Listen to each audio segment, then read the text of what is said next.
আসসালামু আলাইকুম।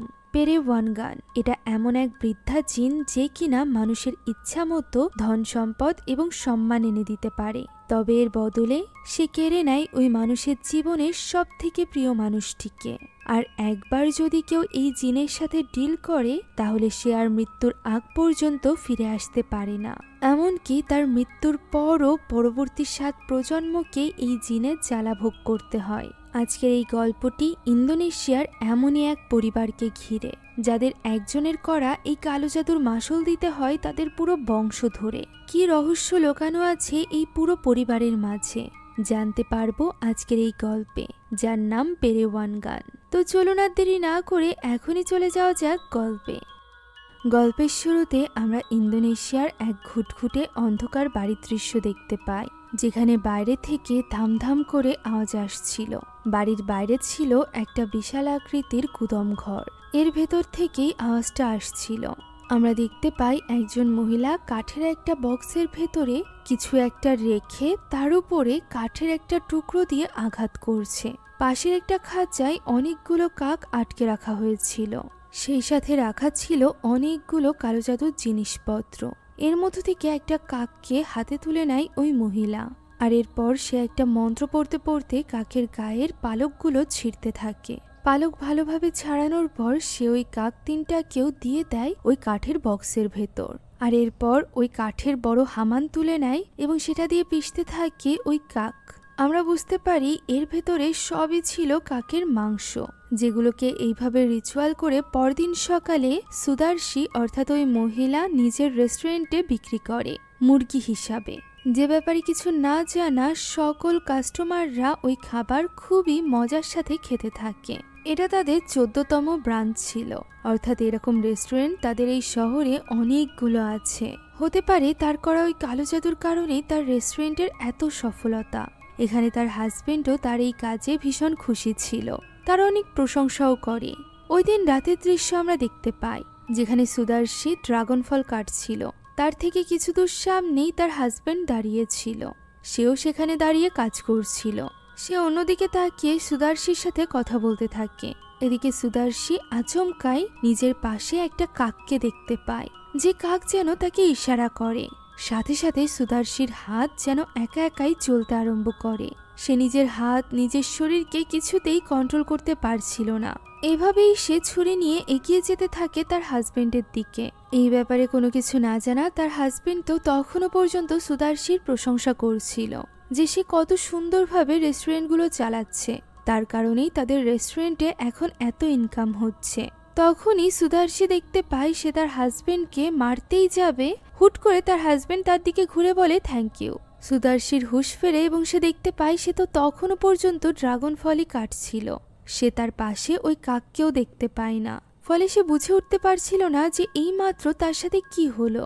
তখনই তার হাজবেন্ড তার সাথে কথা বলতে বলতে তার দিকে এগিয়ে আসলে সুদার্শী ভীষণ ভয় পেয়ে যায়। তার মনে হচ্ছিল সে নিজের অজান্তেই হয়তোবা তার হাজবেন্ডের কোনো ক্ষতি করে ফেলবে, তাই তো সে দৌড়ে চলে আসে তার বেডরুমে। আমরা দেখতে পাই সে বেডরুমে থাকা এক আয়নার সামনে অদ্ভুতভাবে দাঁড়িয়েছিল। কিছু সময়ের মধ্যেই তার হাজবেন্ড মিরাজ সেখানে চলে আসে এবং দেখতে পাই সে সেখানে দাঁড়িয়ে আছে। তাই সে এগিয়ে যায় যে সুদার্শী কেন এইভাবে চলে আসলো সেটা জানতে। তবে তার কাঁধে হাত রাখতেই সুদার্শী মাটিতে লুটিয়ে পড়ে, যা দেখে মিরাজ ঘাবড়ে যায় এবং তার মেয়েদের ডাকতে থাকে। তবে তারা আসার আগেই সুদার্শী পুরোপুরিভাবে ওই জিনের বশে চলে আসে, যে কিনা বারবার বলতে থাকে যে তার চোখ বন্ধ, এখন আর তাকে কেউ বাঁচাতে পারবে না। একথা বলেই সে চিৎকার করতে থাকে। স্ত্রীর এই ভয়ানক রূপ দেখে মিরাজ অনেক বেশি ভয় পেয়ে যায়। এখান থেকে দৃশ্য পরিবর্তিত হয় এবং আমরা 2 বছর পরের দৃশ্য দেখতে পাই, যেখানে আমরা রনি নামের একজন লোককে দেখতে পাই। সে একটা মেন্টাল হসপিটালে গিয়েছিল মিরাজকে আনার জন্য। আমরা জানতে পারি ওই ঘটনার পর মিরাজ গত 2 বছর ধরে মেন্টাল অ্যাসাইলামে ছিল, যেখানে কিছুটা সুস্থ হওয়ার পর রনি তাকে বাড়িতে ফিরিয়ে নিয়ে যেতে এসেছিল। এতদিন পর বাবা ফিরে আসছে দেখে মায়া এবং ল্যানিও অনেক বেশি খুশি হয়ে গিয়েছিল। তারা সুন্দর পোশাক পরে বাবার জন্য তৈরি হয়ে অপেক্ষা করতে থাকে। বাবা বাড়িতে পৌঁছানো মাত্রই ল্যানি ছুটে গিয়ে তার কোলে ওঠে। মায়াও তাকে জড়িয়ে ধরে, আর এরপর ল্যানিকে কোলে নিয়ে মিরাজ চলে যায় ভেতরে। মায়া তার আঙ্কেল রনির সাথে কথা বলছিল, যেখানে রনি তাকে ঔষধ বুঝিয়ে দিতে দিতে জানায় যে মিরাজের সাথে আপাতত তার ট্রমা নিয়ে কোনো রকম কথা বলার দরকার নেই, সে যেন তার ঠিকমতোভাবে খেয়াল রাখে। আর এরপর সে সুদার্শীর কথা জিজ্ঞাসা করে। উত্তরে মায়া জানায় সুদার্শীর অবস্থা আগের থেকেও খারাপ, তবে সে আশা করছে তাদের বাবা ফিরে এসেছে, এটা দেখলে সুদার্শীর অবস্থা কিছুটা পরিবর্তন আসতে পারে। রনিও এমনটি আশা করছিল। সে ভেতরে যেতে চাইছিল সুদার্শীর সাথে দেখা করতে, তবে এরই মাঝে রনির স্ত্রীর কল আসে, যে কারণে তাকে তখনই বেরিয়ে যেতে হয়। এখন ওই দিন রাতে খাবার খাওয়ার সময় মিরাজ এমনভাবে কথা বলে যেন এখনও 2 বছর আগের সময়কালই চলছে, কোনো কিছু পাল্টেনি। সে এখানে মায়াকে প্রশ্ন করে যে তাদের মা সুদার্শী কোথায়, সে কি এখনো পর্যন্ত রেস্টুরেন্টে। মায়া যেহেতু মিরাজকে কোনোভাবে আঘাত করতে চাইছিল না, তাই সে জানায় সুদার্শী বেডরুমে। রাত একটু গভীর হলে আমরা দেখতে পাই মিরাজ সুদার্শীর সাথে ডান্স করছে। গানের তালে তালে ডান্স করার সময় সুদার্শী মিরাজকে জিজ্ঞাসা করে সে আর কখনো তাকে ছেড়ে যাবে না তো। মিরাজ প্রমিস করে যে সে কখনোই সুদার্শীকে ছেড়ে যাবে না, সে তার সাথে থাকার জন্য সবকিছু করতে প্রস্তুত। একথা শুনে সুদার্শী খুশি হয়ে যায়। এদিকে মিউজিকের এই আওয়াজে ঘুমাতে পারছিল না মায়া এবং ল্যানি, তাই তো মায়া উঠে যায় চেক করার জন্য।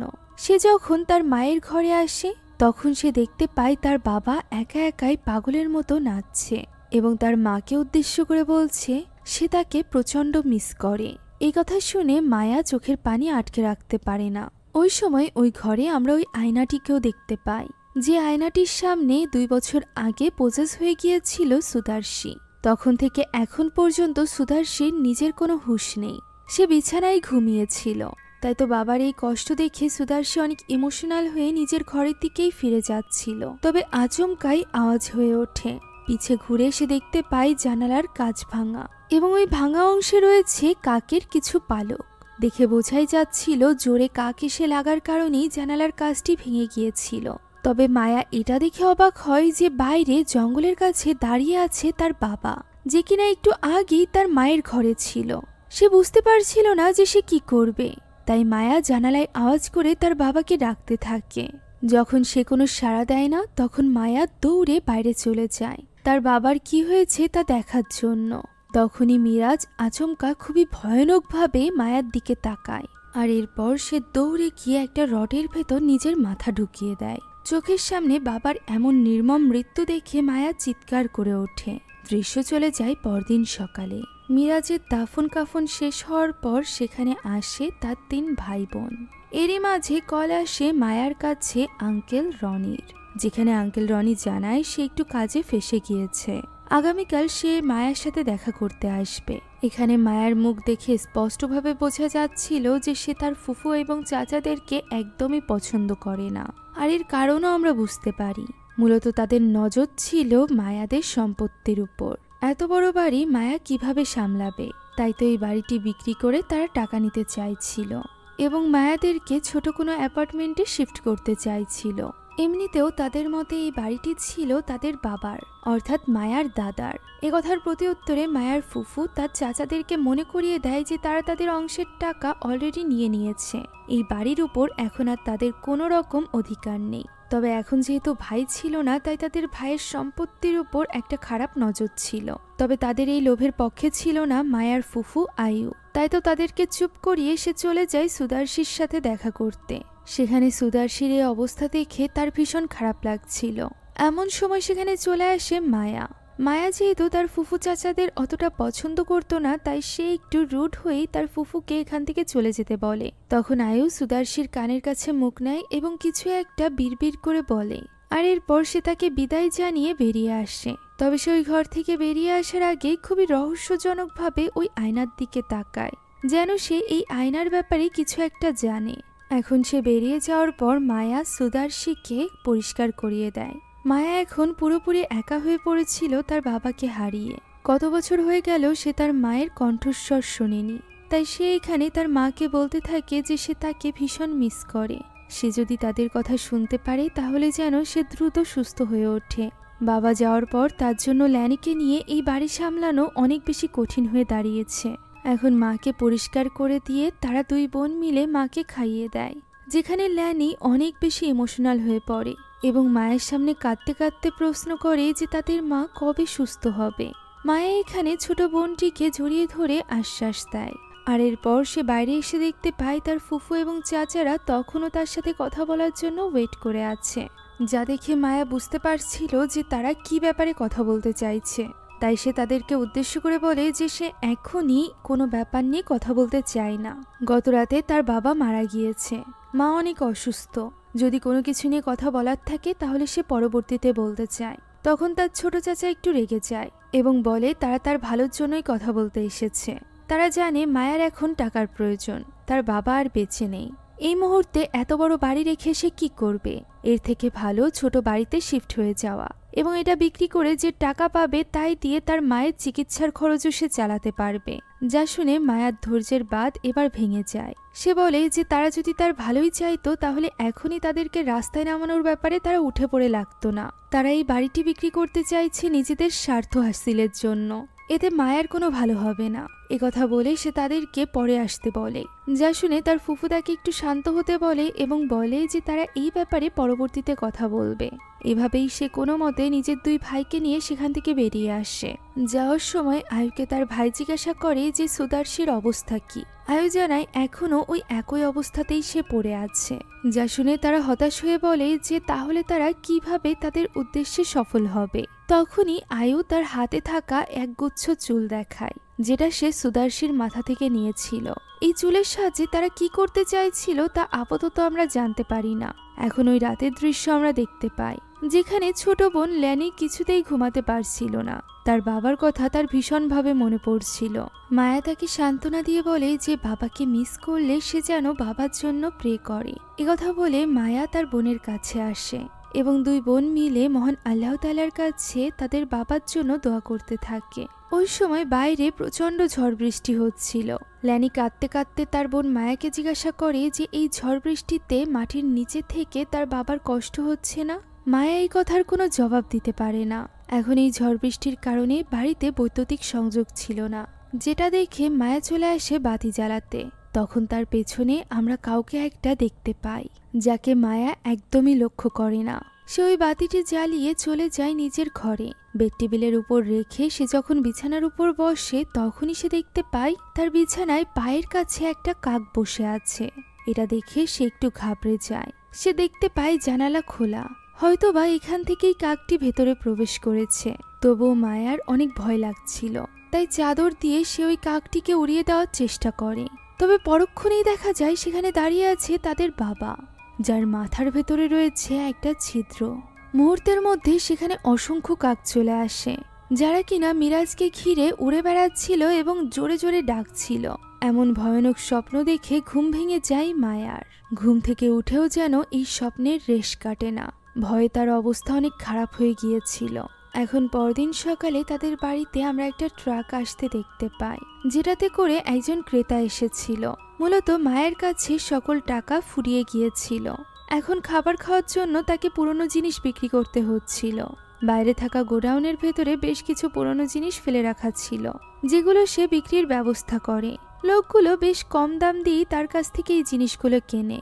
মায়ারও আর কোনো উপায় না থাকায় তাদের অফারে রাজি হয়ে যেতে হয়। তখনই লোকটির নজর পড়ে সেখানে থাকা একটা অদ্ভুত জিনিসের উপর। এই জিনিসটাকে আমরা মুভির শুরুতেও দেখেছিলাম, যেটার ভেতরে কাকের মাংস পিস ছিল সুদার্শী। এখন বর্তমানে এটা এভাবেই ফেলে রাখা আছে। লোকটি এটা কিনতে চায়, যেহেতু দেখতে অনেকটা এন্টিক পিসের মতো, তাই সে এটার বেশ ভালোই দাম দিচ্ছিল। তবে মায়া এটা বিক্রি করতে চায় না। তার মতে এটা তার মায়ের পছন্দের জিনিস, তাই সে এটা কোনোভাবেই বিক্রি করবে না। এত বলার পরও মায়া যখন রাজি হয় না, তখন লোকটি অন্য জিনিসগুলো কিনে নিয়ে সেখান থেকে চলে যায়। এরপর মায়া যায় তার মাকে পরিষ্কার করতে। পরিষ্কার করার জন্য সে যখনই তার মায়ের পিঠের কাপড় সরায়, তখনই হতবাক হয়ে যায়। এক রাতের ভেতরে সেখানে এক ভয়ঙ্কর ক্ষতের সৃষ্টি হয়েছিল, যে ক্ষতে বেয়ে বেড়াচ্ছিল পোকা। মায়ের এই অবস্থা দেখে মায়া অনেক চিন্তায় পড়ে যায়। তাই তো ওই দিনই সে তার আঙ্কেল রনিকে কল করে। সে কল করায় রনি অনেক চিন্তিত হয়ে পড়ে এবং সাথে সাথে চলে আসে সুদার্শীকে দেখতে। সে ল্যানির জন্য কিছু গিফট নিয়ে এসেছিল, যা পেয়ে ল্যানি অনেক খুশি হয়ে যায়। আর এরপর মায়া তাকে নিয়ে যায় সুদার্শীর ঘরে। তবে সুদার্শীর ঘরে প্রবেশ করে না সে। দরজা খুলতেই সে যখন সামনে ওই আয়নাটিকে দেখতে পায় তখন সে দ্রুত দরজাটি আবারও বন্ধ করে দেয় এবং বলে তাদের বাইরে দাঁড়িয়ে কথা বলা উচিত। একথা বলে সে মায়াকে নিয়ে বাইরে চলে আসে। সে মায়াকে বলে যে তার উচিত ঘরে থাকা ওই আয়নাটিকে কভার করে রাখতে অথবা সেটা ঘর থেকেই বের করে দিতে, যা শুনে মায়া একটু অবাক হয়। তখন রনি বলে যে এই আয়নাটিকে তার ঘরে দেখে সে এখন ভয় পাচ্ছে যে তার বাবার মৃত্যু হয়তোবা এই আয়নার কারণেই হয়েছে। মায়া এসবের কিছুই বুঝতে পারছিল না। তখন তার আঙ্কেল রনি তাকে সবটা খুলে বলে। মূলত মায়ার দাদা অর্থাৎ রনির বাবার 3 জন স্ত্রী ছিল, যাদের মধ্য থেকে 2 জন খুবই রহস্যজনকভাবে মারা গিয়েছিল। এমনকি মারা যাওয়ার পর তাদের লাশ পর্যন্ত কাউকে দেখতে দেওয়া হয়নি, যতক্ষণ না পর্যন্ত তাদেরকে দাফন করানো হয়েছে। ব্যাপারটা মানুষের মনে প্রশ্ন জাগিয়েছিল। বেশিরভাগ মানুষের মতে রনির বাবা কালো জাদু করত। সে কোনো এক শয়তান জিনকে প্রসন্ন করার জন্য তার 2 স্ত্রীকে বলি দিয়েছিল, আর এর বদলে সে পেয়েছিল অনেক অর্থ সম্পদ। তবে সে মায়ার দাদিকে অনেক বেশি ভালোবাসত, যে কারণে তাকে সে কখনোই হারাতে চায়নি। তবে সে যে জিনের সাথে ডিল করেছিল তাকে প্রসন্ন রাখার জন্য প্রতিনিয়ত খাবার দিতে হতো, যে কারণে এই কালো জাদুর শিকার হয় মায়ার দাদিও। ভালোবাসার স্ত্রীকে হারিয়ে মায়ার দাদা এবার ভেঙে পড়ে। মিরাজ এবং রনি ছিল আপন ভাই বোন, এদিকে আয়ু এবং তার বাকি চাচারা ছিল সৎ ভাই বোন। রনিকে নিয়ে তার বাবা একবার তার মায়ের কবরের কাছে যায় এবং সেখানে দাঁড়িয়ে সে ঠিক করে যে সে এই সব কিছু বন্ধ করবে, অর্থাৎ কালো জাদু বন্ধ করে দিবে এবং ওই জিনকে শান্ত করবে। এই রিচুয়াল অথবা ডিল শেষ করার একটাই উপায়, আর সেটা হলো নিজেকে স্যাক্রিফাইস করা। ওই রাতে রনির বাবা আরও একটা রিচুয়াল পারফর্ম করে, যে রিচুয়ালের মাধ্যমে এবার সে নিজেকে স্যাক্রিফাইস করতে চলেছিল। রিচুয়াল শেষ করে সে ওই কাঠের পাত্রের ভেতরে বসে পড়ে এবং ওই আয়নার ভেতরে থাকা জিনকে ডাকতে থাকে। এই জিনের নাম ছিল পেরেওয়ানগান, যে কিনা ওই আয়নার দুনিয়া থেকে বেরিয়ে আসে এবং রনির বাবার এই বলি কবুল করে নেয়। সে ওই কাঠের হামান দিয়ে রনির বাবার উপর আঘাত করতে থাকে, আর এইভাবেই আঘাত করতে করতে তাকে মেরে ফেলে। এই দৃশ্য ছোট্ট রনি আড়াল থেকে দেখছিল, যা সে বর্তমানে খুলে বলে মায়াকে। মায়া এটা জানার পর বেশ হতবাক হয়ে যায়। সে জানতে চায় যে ওই আয়না বা ওই জিনের সাথে তার মায়ের অসুস্থতার কি সম্পর্ক।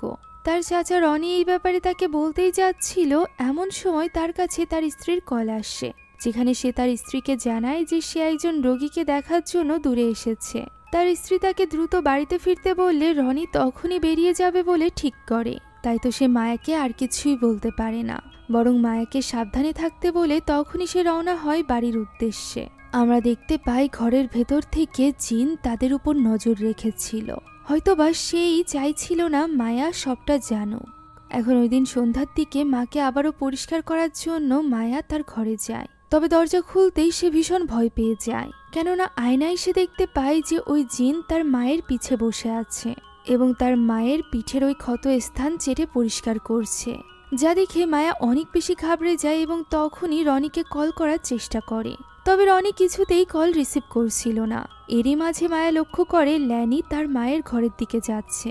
সে ল্যানিকে দ্রুত গিয়ে আটকায়, কেননা সে ভয় পাচ্ছিল যে ওই জিন ল্যানির কোনো ক্ষতি না করে ফেলে। তবে ছোট্ট ল্যানি তো তার মায়ের কাছে যেতে চাইছিল। এরই মাঝে এত বছর পর ফাইনালি তার মায়ের গলার আওয়াজ শোনা যায়, যে কিনা মায়া এবং ল্যানিকে ডাক দেয়, যা শুনে ল্যানি এক দৌড়ে চলে যায় তার মায়ের কাছে। মায়া ভয় পাচ্ছিল ওই ঘরে যেতে। ঘরে গিয়ে সে দেখতে পায় তার মায়ের হুঁশ ফিরে এসেছে। সে ল্যানিকে জড়িয়ে ধরে রেখেছে এবং আদর করছে, যা দেখে মায়া বুঝতে পারছিল না যে সে কি করবে, খুশি হবে নাকি মায়ের জন্য চিন্তা করবে। তখন তার মা তাকে বলে আলমারির ভেতর থেকে তাকে ড্রেস বের করে দিতে। আলমারি খুলতেই সে দেখতে পায় সেখানে তার সব কাপড়ের রং সবুজ হয়ে গিয়েছে। সে এর মধ্যে থেকে একটা কাপড় নিয়ে সুদার্শীকে পরাতে যায়, যেখানে পিঠ থেকে তার কাপড় সরাতে গিয়ে মায়ার ভীষণ ভয় লাগছিল। তবে কাপড় সরাতেই সে অবাক হয়ে যায়, কেননা আজ সকালে দেখা ক্ষত আর সেখানে ছিলই না, যা দেখে মায়া একটু অবাক হয়। তখন তার মা খুবই রহস্যজনকভাবে তাকে প্রশ্ন করে যে সে কি তার মায়ের সুস্থ হয়ে ওঠা নিয়ে খুশি না। এর কোনো উত্তর দিতে পারে না মায়া। অন্যদিকে আমরা দেখতে পাই রনি তখনও একজন কবিরাজের সাথে কথা বলছিল, যাকে সে পেরেওয়ানগান অর্থাৎ ওই জিনের ব্যাপারে সবকিছু খুলে বলে। এভাবেই ফোনে কথা বলতে বলতে সে যাচ্ছিল ওই কবিরাজকে আনতে। তবে মাঝপথে ট্রেন এসে যাওয়ায় তার গাড়ি থামাতে হয়। এখানে কবিরাজের সাথে কলটি কাটা মাত্রই তার ফোনে তার স্ত্রীর কল আসে, যেটা রিসিভ করতেই এক ভয়ানক হাসির আওয়াজ শোনা যায়। যে হাসির আওয়াজ শোনা মাত্রই রনির যেন কিছু একটা হয়ে যায়। সে যেন ওই জিনের বশে চলে আসে। সে গাড়ি থেকে নেমে সরাসরি চলে যায় রেল লাইনের উপর এবং সেখানে গিয়ে দাঁড়িয়ে পড়ে। ট্রেন আসাতে তার সেখানেই মৃত্যু হয়। দৃশ্য চলে যায় মায়ার কাছে, যে কিনা এতদিন পর মাকে এইভাবে সুস্থ সবলভাবে দাঁড়াতে দেখে অনেকটা ইমোশনাল হয়ে পড়ে। তাই তো পোশাক পরানোর পর সে তার মাকে জড়িয়ে ধরে। তখন তার মা বলে যে সে আয়নায় নিজেকে দেখতে চায়। সে গিয়ে বসে ওই আয়নাটির সামনে, যে আয়নার সামনে বসে সে খুব অদ্ভুতভাবে স্মাইল করতে থাকে। তার মুখের এই মুচকি হাসি দেখে মায়ার বুকটা যেন কেঁপে ওঠে। ওই দিনই মাঝরাতের দিকে ওই একই আওয়াজ হতে থাকে যে আওয়াজ মুভির শুরুতে হয়েছিল, অর্থাৎ কেউ যেন ওই হামান দিয়ে কিছু একটা পিষছে। যে আওয়াজ শুনে ঘুম ভেঙে যায় মায়ার। ঘুম ভাঙতেই সে দেখতে পায় ল্যানি তার বিছানায় নেই, যা দেখে সে অনেক বেশি চিন্তিত হয়ে পড়ে এবং ল্যানিকে খুঁজতে খুঁজতে ড্রয়িং রুমে চলে আসে, যেখানে চাদরের নিচে কেউ একজন দাঁড়িয়েছিল। এটা দেখে মায়া একটু ঘাবড়ে যায়। সে বুঝতে পারছিল না যে সে কি করবে। সাহস করে সে ওই চাদর উঠাতেই দেখতে পায় এর নিচে তো ল্যানি। সে ল্যানিকে রেগে গিয়ে জিজ্ঞাসা করে যে সে এত রাতে কি করছে। উত্তরে ল্যানি বলে যে সে মায়ের সাথে খেলা করছে। একথা বলেই সে দৌড়ে চলে যায় তাদের মায়ের রুমে, যা দেখে মায়া সাহস করে তাদের মায়ের রুমের দিকে যেতে থাকে। ওই সময় আমরা দেখতে পাই মায়ার পেছনে ওই চাদরটি আবারও উঠে দাঁড়িয়েছে, যেন তার নিচে কেউ আছে। পরক্ষণেই চাদরটি নিচে পড়ে যায় এবং আমরা ওই জিনটিকে দেখতে পাই। তবে এই ব্যাপারটা লক্ষ্য করে না মায়া। সে পৌঁছে যায় তাদের মায়ের ঘরে, যেখানে ল্যানি আঙ্কেলের আনা ওই খেলনা দিয়ে সুদার্শির সাথে খেলা করছিল। সুদার্শি মায়াকে প্রশ্ন করে যে রনির আর কোনো খবর পেয়েছে কিনা সে। মায়া কিছু বলতে যাবে, তবে তার আগেই তার ফোনে কল আসে। রনির স্ত্রী তাকে কল করেছিল, অর্থাৎ মায়ার চাচি, যে কিনা ফোন ধরা মাত্রই মায়ের সাথে খুবই বাজে ব্যবহার করতে থাকে এবং তাকে দায়ী করতে থাকে তার পরিবার ধ্বংস হওয়ার পেছনে। অর্থাৎ এতক্ষণে সে রনির মৃত্যুর খবর পেয়ে গিয়েছিল এবং মায়া আর মায়ের পরিবারকেই দায়ী করছিল নিজের স্বামীর মৃত্যুর জন্য, যেটা জানার পর মায়া ভীষণভাবে ভেঙে পড়ে। একমাত্র আঙ্কেল রনিই তো ছিল তার পাশে। এবার তো সে পুরোপুরি একা হয়ে গেল। এখন পরদিন আমরা দেখতে পাই রনির জানাজা থেকে তার 3 ভাই বোন ফিরছে, যেখানে তারা বলতে থাকে যে প্রথমে মিরাজ আর এরপর রনি। পরপর তাদের 2 ভাই মারা গিয়েছে, এবার তাদের কার মৃত্যুর পালা। এই নিয়ে 2 ভাই কথা বলছিল, এমন সময় সামনে একটা ট্রাক চলে আসে। তারা কোনো মতে অ্যাক্সিডেন্ট হতে হতে বাঁচে। ওই রাতের দৃশ্য আমরা দেখতে পাই, যেখানে মায়াদের বাড়িতে গিয়েছিল তার 2 চাচা বাড়ির বাইরে একটা তাবিজ পোতার জন্য। এই তাবিজটা তাদেরকে দিয়েছিল তাদের বোন আয়ু। তারা প্রথমে সুদার্শির ঘরের কাছে যায় এবং ওই জানালার কাছাকাছি যেয়ে এই তাবিজটা পুঁতে দেয়। পোতার সময় আমরা দেখতে পাই তাদের পেছনে ওই জিন দাঁড়িয়ে আছে, তবে তারা এটা লক্ষ্য করে না। আর তাবিজটি পোতা মাত্রই আবারও ওই হামানের আওয়াজ হতে থাকে, যা শুনে তারা দুজনই ঘাবড়ে যায় এবং দৌড়ে কোনো মতে সেখান থেকে পালিয়ে আসে। আর এরপর বাড়িতে ফিরে আমরা রাজীবকে দেখতে পাই, অর্থাৎ সবার ছোট ভাই। সেই মূলত তাবিজটি পুঁতেছিল। এখন সে একা বাড়িতে ছিল। ফোনে কথা বলতে বলতে সে লক্ষ্য করে হঠাৎই লাইটগুলো ফ্লিকার করছে। মুহূর্তের মধ্যে সে ওই বাড়িতে কাউকে অনুভব করতে থাকে। কেউ যেন উপর থেকে দৌড়ে বেড়াচ্ছিল। তাই সে একটা ছুরি হাতে তুলে নেয় এবং দেখতে থাকে যে কে তার বাড়িতে ঢুকেছে। তখন আমরা ওই জিনের ভয়ানক হাসির শব্দ শুনতে পাই। রাজীব এতে করে বেশ ঘাবড়ে যায়। হঠাৎই একটা কালো হাত এসে রাজীবের পা ধরে বসে, যা দেখে রাজীব এত বেশি ঘাবড়ে যায় যে সে দ্রুত ওই ছুরি চালাতে থাকে। ছুরি চালাতে চালাতে সে বুঝতেও পারে না যে সে মূলত ওই জিনের হাতে নয়, বরং আঘাত করছিল নিজেরই পায়ে। তার একটা পা পুরোপুরিভাবে কেটে বিচ্ছিন্ন হয়ে যায়, যা ওই জিন নিচে থেকে বের হয়ে এসে খেতে শুরু করে। এটা দেখে রাজীব ঘাবড়ে গিয়ে সরে আসতে চাইলে ওই জিনটি তাকে টেনে নিয়ে যায়। আর এভাবেই মৃত্যু হয় তাদের 3য় ভাইয়ের। এই ব্যাপারে কোনো কিছু না জানা মায়াকে আমরা দেখতে পাই, যে কিনা পরদিন সকালে ওই আয়নাটি ঢেকে দেয়। এমন সময় তার ফোনে কারোর কল আসে। তখনই সে লক্ষ্য করে তার বোন পোকামাকড় তার মাকে খাওয়াচ্ছে, যা দেখে সে চিৎকার করে ওঠে এবং খাবারটি হাত থেকে ফেলে দেয়। ফলে ল্যানি প্রচণ্ড কষ্ট পায় এবং ওই ঘর থেকে বেরিয়ে যায়। তখন মায়া লক্ষ্য করে যে এটা তো কোনো পোকামাকড় নয়, বরং ঠিকঠাকভাবে খাবার খাইয়ে দিচ্ছিল ল্যানি। অর্থাৎ মায়াই ভুল দেখেছে। মায়ার এই ব্যবহারে ল্যানি প্রচণ্ড কষ্ট পেয়েছিল, তাই তো সে সোফায় শুয়ে কাঁদছিল। সেখানে মায়া আসে এবং তার কাছে ক্ষমা চায়। তখন ল্যানি বলে যে সে যেন প্রমিস করে যে কখনোই সে তার উপর চিৎকার করবে না। মায়া তাকে প্রমিস করে এবং বোনকে জড়িয়ে ধরে। ওই রাতে মায়ের বিছানায় আবারও একটা কাককে দেখা যায়, যার ডাকে মায়ের ঘুম ভেঙে যায়। ঘুম ভাঙতেই সে খুব তীব্র একটা দুর্গন্ধ পায়, যেটা কিনা তার বালিশের নিচে থেকে আসছিল। তাই সে বালিশটি সরায় এবং দেখতে পায় সেখানে একটা কাক মরে পড়ে আছে, যা দেখে তার বমি চলে আসে এবং সে বমি করতেই দেখা যায় তার মুখ থেকে কাকের পালক বের হচ্ছে এবং তার মুখে লেগে রয়েছে রক্ত। যে রক্ত দেখে সে হতবাক হয়ে যায় এবং বারবার পানি দিয়ে সেটা ধোয়ার চেষ্টা করতে থাকে, তবে সেটা কিছুতেই পরিষ্কার হচ্ছিল না। এভাবেই পানি দিয়ে ধুতে ধুতে হঠাৎই সবকিছু যেন পরিষ্কার হয়ে যায়, যেন তার মুখে কোনো রক্ত লেগেই ছিল না। ওই সময় আমরা ল্যানিকে দেখতে পাই যে কিনা ঘুম থেকে উঠে কোথাও একটা চলে যায়। এদিকে মায়া যখন তার ঘরের দিকে আসছিল তখন আচমকাই কাছে আওয়াজ হয়ে ওঠে। এগিয়ে যেতেই মায়া দেখতে পায় যে জানালার কাঁচ ভেঙে পড়ে আছে, সে সাথে পড়ে আছে একটা কাক। হয়তোবা জানালার সাথে জোরে আঘাত লাগার কারণে কাকটি জানালার কাঁচ ভেঙে ভেতরে এসে পড়েছে। এটাই মায়া দেখছিল। এমন সময় সে লক্ষ্য করে বাইরে দিয়ে ল্যানি খালি পায়ে হেঁটে যাচ্ছে, যা দেখে মায়া তার পিছে ছুটতে শুরু করে।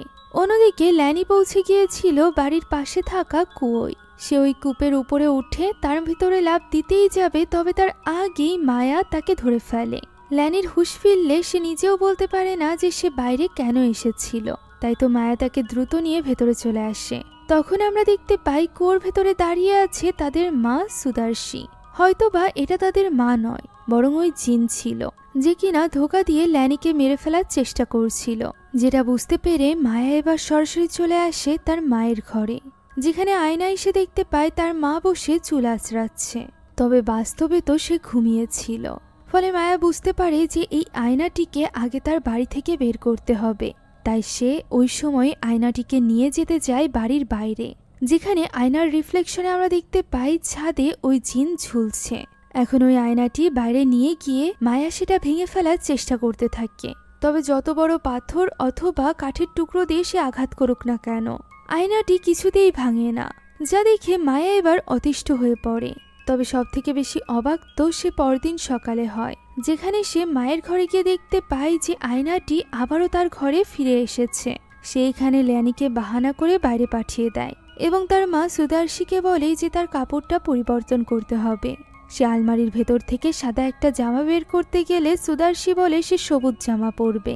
মায়াও আর কথা না বাড়িয়ে সবুজ জামা নিয়ে আসে, তবে এবার জামা খুলতেই মায়া আরো বেশি অবাক হয়ে যায়। পিঠের ওই ক্ষত আবারও দেখা দিয়েছে এবং তার চারপাশ জুড়ে পুরো জায়গাটা হয়ে গিয়েছে সবুজ।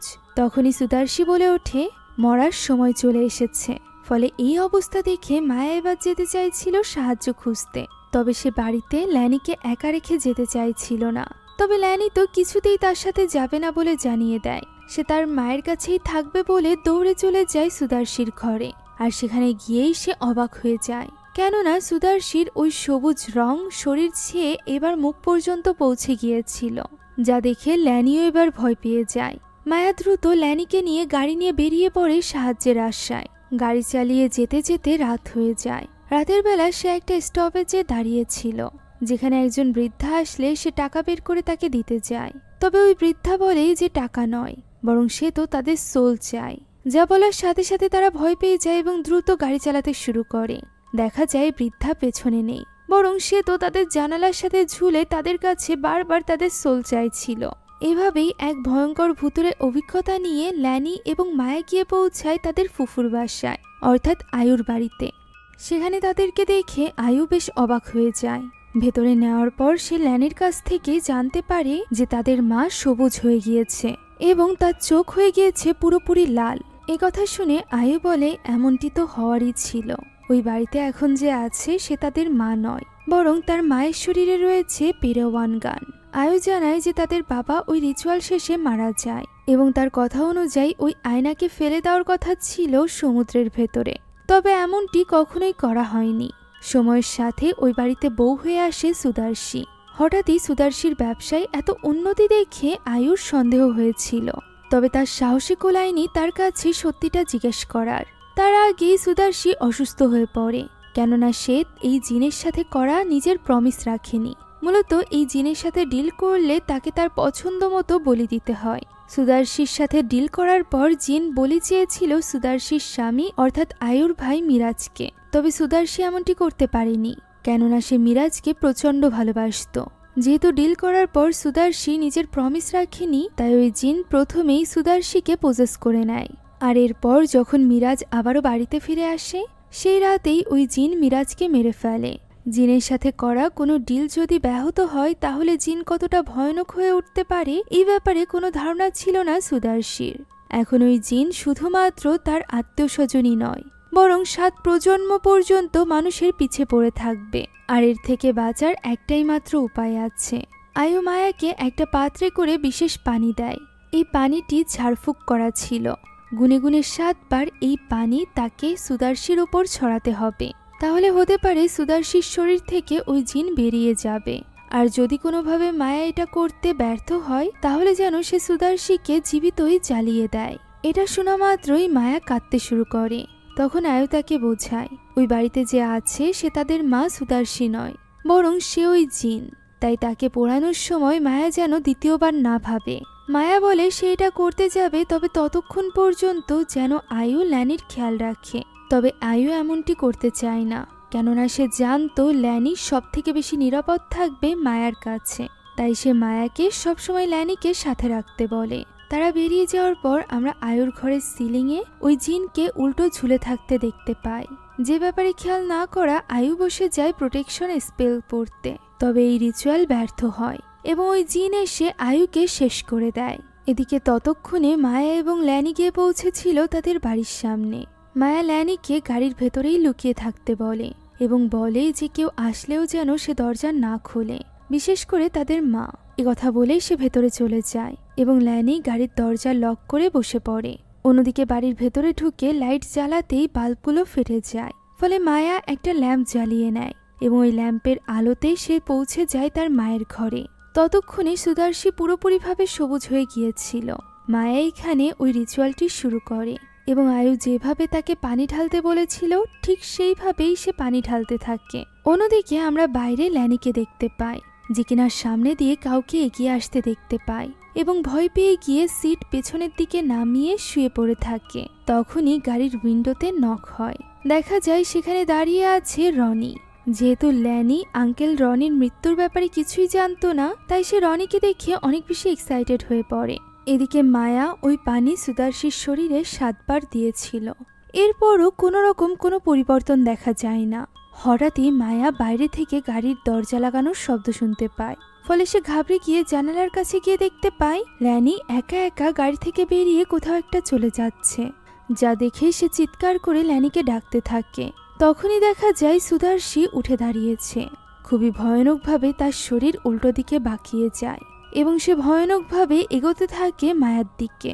এদিকে ল্যানি আঙ্কেল রনির হাত ধরে পৌঁছে যায় গুদম ঘরে, যেখানে প্রবেশ করতেই আমরা দেখতে পাই এটা রনি নয়, বরং তাদের দাদার শরীরে ছিল ওই জিন।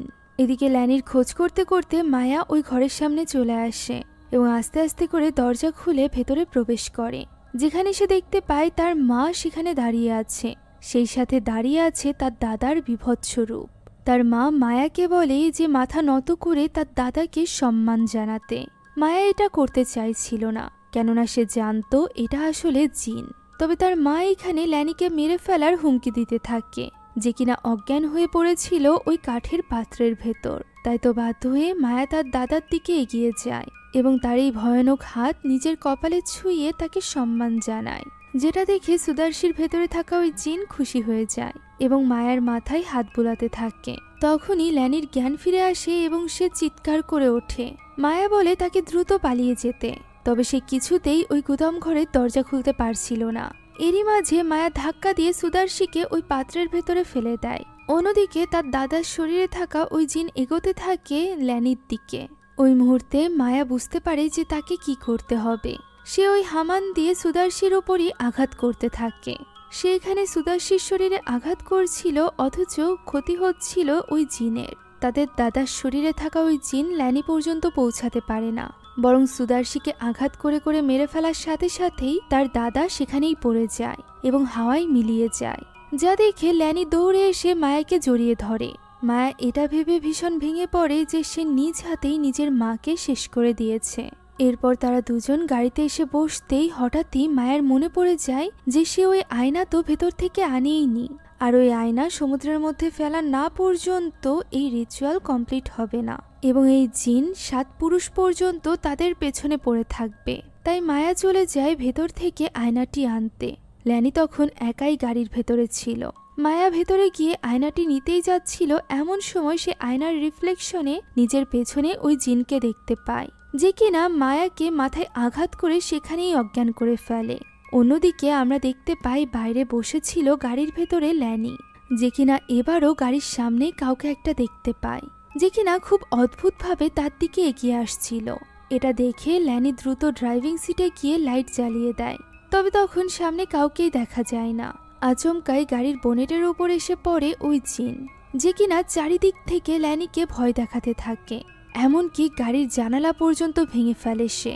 গাড়ির ভেতরে পর্যন্ত সে চলে আসে, যা দেখে ছোট্ট ল্যানি ভীষণ ভয় পেয়ে যায় এবং দৌড়ে চলে যায় তার মায়ের ঘরে, যেখানে মায়া ছিল এবং তাকে খুবই অদ্ভুতভাবে সুখ ছিল সুদার্শীর শরীরে থাকা ওই জিন, যা দেখে ল্যানি আর কোনো কিছু ভাবে না এবং পাশে জ্বলতে থাকা ওই ল্যাম্পটি ছুঁড়ে মারে সুদার্শীর উপর, যার ফলে তার শরীরে আগুন ধরে যায়। যেমনটি আয়ু বলেছিল যে এই রিচুয়ালে তারা ব্যর্থ হলে যেন সুদার্শীর শরীরকে পুড়িয়ে দেয়, এটাই একমাত্র উপায় ওই জিন থেকে নিজেদেরকে বাঁচানোর। মায়ার জ্ঞান ফিরে আসে এবং সে নিজের চোখের সামনেই নিজের মায়ের এভাবে পোড়া দেহ দেখতে পায়, যা দেখে মায়া এবং ল্যানি দুজনই ভীষণ ইমোশনাল হয়ে পড়ে।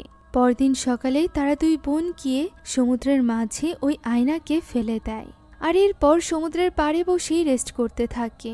গাড়িতে ঘুমিয়ে পড়েছিল মায়া এবং ল্যানি। হঠাৎই একটা কাক এসে গাড়ির কাছে লাগে, যে আওয়াজ শুনে ঘুম ভেঙে যায় ল্যানির। ঘুম ভাঙতেই সে দেখতে পায় গাড়িতে কোথাও মায়া নেই, যা দেখে সে গাড়ি থেকে নিচে নামে এবং মায়াকে খুঁজতে থাকে। গাড়ির সামনে থেকে খুঁজে সে যখন পিছের অংশে আসে তখন সে দেখতে পায় মায়া সেখানে বসে আছে। মায়াকে ডাক দিতেই সে পিছে ঘুরে তাকায়, যেখানে তার চোখ ছিল কালো এবং চোখের মণি ছিল লাল, সেই সাথে সে একটা জ্যান্ত কাক খাচ্ছিল। মায়ার এক ভয়ানক হাসির সাথে আজকের এই গল্প এখানেই শেষ হয়ে যায়। শেষ দৃশ্যে হয়তোবা আমাদেরকে বোঝানো হয়েছে যে মায়া এখন ওই জিনের বশে চলে এসেছে, যেহেতু সে নিজের সব থেকে প্রিয় মানুষ অর্থাৎ তার মাকে গত রাতে বলি দিয়েছিল। হ্যাঁ, ওই পাত্রের ভেতরে সে যখন হামান দিয়ে তার মায়ের উপর আঘাত করেছিল, এটাই ছিল ওই রিচুয়াল, যে রিচুয়ালের মাধ্যমে কেউ ওই জিনের সাথে ডিল করতে পারে। হয়তোবা নিজের মাকে এইভাবে মেরে ফেলার কারণেই তার এবং ওই জিনের মধ্যে একটা ডিল হয়েছিল, যে ব্যাপারে সে নিজেও জানতো না। আর এর মানে হলো এর পরিণাম আরও বেশি ভয়ানক হতে চলেছে। আশা করছি আপনাদের কাছে এই গল্পটি ভালো লেগেছে। যদি ভালো লেগে থাকে তাহলে অবশ্যই আমাদের চ্যানেলটিকে সাবস্ক্রাইব করে দিবেন। Thank you so much for watching this video. আল্লাহ হাফিজ।